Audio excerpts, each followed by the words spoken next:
Hey everyone, today we're doing a breakdown of UFC submission history, including summaries for each of the common submissions such as the rear naked choke, looking at submission leaders for all of the common submissions, and looking at the variations landed for each of the submissions. And at the end we'll take a look at some of the less common submissions such as the Ezekiel choke.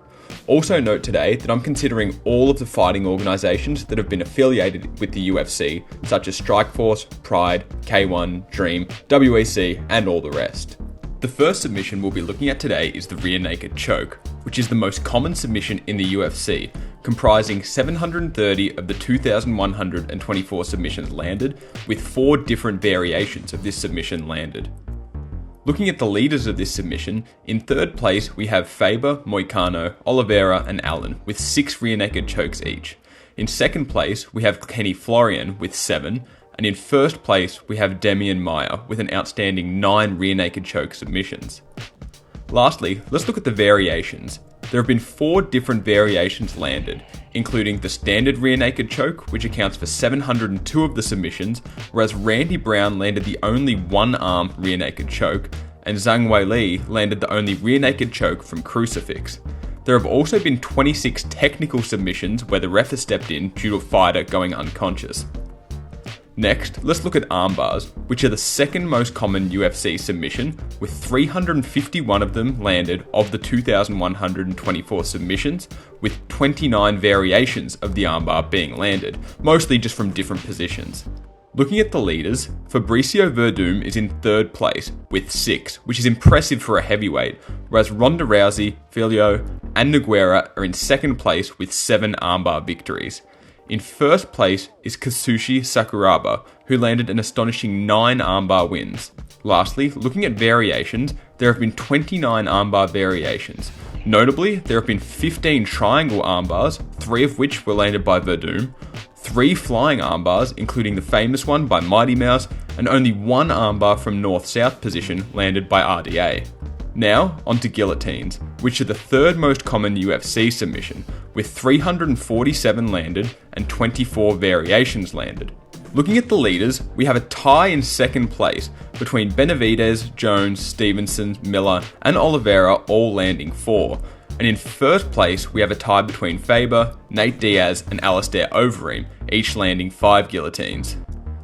Looking at the variations, there have been 24 variations, including 152 standing guillotines, where Overeem and Spann have both landed 2, and the rarest variation is a guillotine landed from bottom side control by Jordan Griffin.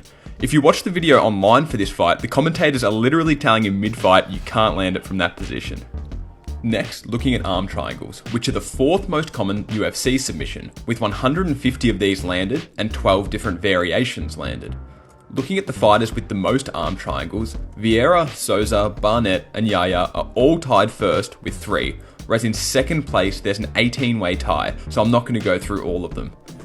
There have been 12 variations of the arm triangle landed, notably including a standing arm triangle by Jessica Andrade and an arm triangle from bottom guard by Aljamain Sterling.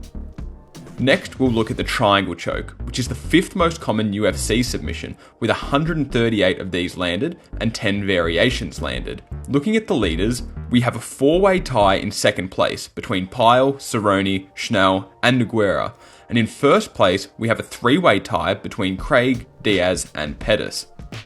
Lastly, looking at variations, 10 different triangle variations have been landed.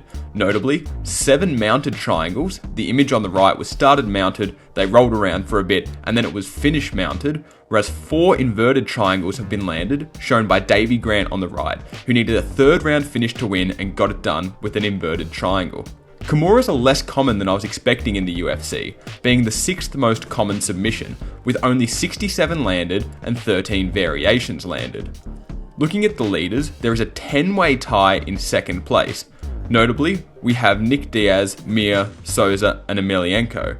In first place, we have Kazushi Sakabara with an insane 5 Kimuras landed. There have been a total of 13 Kimura variations landed. Notably, only 1 standing Kimura landed by none other than Francis Ngannou, and 4 Kimuras from north-south, one of which is demonstrated on the right. Another submission we'll look at is the Darce Choke, which is the 7th most common UFC submission, with 51 landed in 11 different variations. Looking at the leaders, Woodley, Chimaev, Holland, Arosa and Poirier are tied in 3rd with 2 Darce Chokes each. Tony Ferguson is 2nd with 3, and Vicente Luque is on top with an impressive 4. Onto variations, there have been 11 variations landed, including 1 Darce Choke from the clinch landed by Arosa, which was subsequently finished on the ground, shown in the image, and 1 Darce Choke from guard by Faber, which I could not find an image for. The last common submission we'll look at is the Anaconda Choke, which is the 8th most common UFC submission, with only 36 landed in 7 variations. There are not many fighters with an Anaconda Choke. Tied in 2nd is Davis, Harris, Nogueira and Perez with 2 each, and in 1st place is Charles Oliveira and Amir Khani with 3 each. Lastly, looking at variations, there have been 7 variations landed. The only notable one is an Anaconda Choke from side control by Rodriguez, which the end of the submission is shown in the image there. Now let's look at some of the rarer submissions, starting with the Ezekiel Choke, which has been landed only 4 times in UFC history, where Alexei Oleinik has the most with 2, and Pardoel and Volkov have 1 each. The Twister is even rarer than the Ezekiel Choke, with only 3 landed in UFC history, 1 by Chan Sung Jung, who landed the first in UFC history, and 1 by Bryce Mitchell and Damon Blackshear.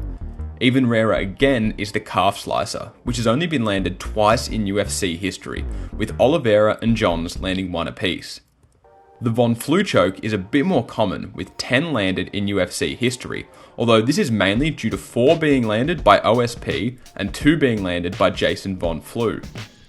The knee bar is even more common again, with 30 landed in the UFC, with the most, 3, being landed by Claudio Puelles, and notably Sakuraba has landed 2.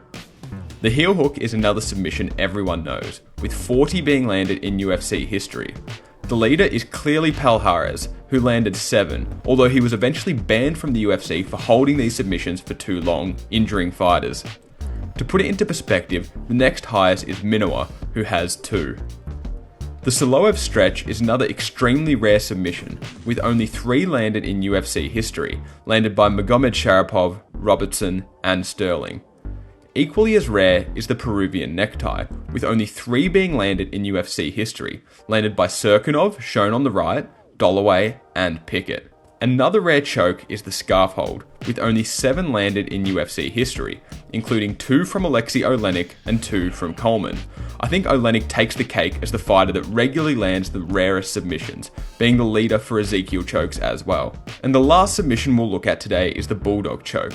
While 7 have been landed in UFC history, only 1 really comes to mind. When Ben Askren controversially submitted Robbie Lawler, who appeared to go unconscious, the fight was stopped by Herb Dean despite Lawler actually being fully conscious. That takes us to the end of this video. Let me know if you enjoyed it in the comments and what you found interesting or surprising. And as always, like, comment, subscribe, do all those good things, and I'll see you later.